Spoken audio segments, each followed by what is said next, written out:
එහෙනම් අපේ අධ්‍යාපනයක් තිබුණේ නැද්ද? අධ්‍යාපනයක් තිබුණා.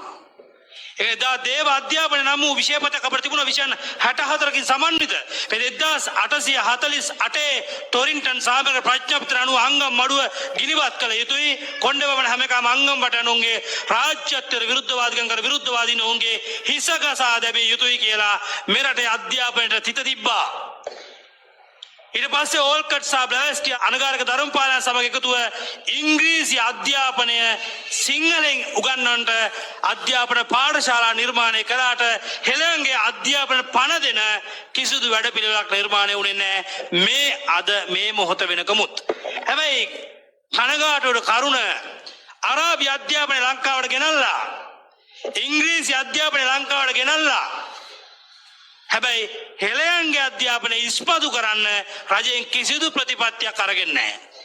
එතකොට පැහැදිලි වෙනව නේද පුතේ සිංහලන්ට කළ තියෙන අසාධාරණය. මේ කාඩෝම නෑ කියන්න බෑ.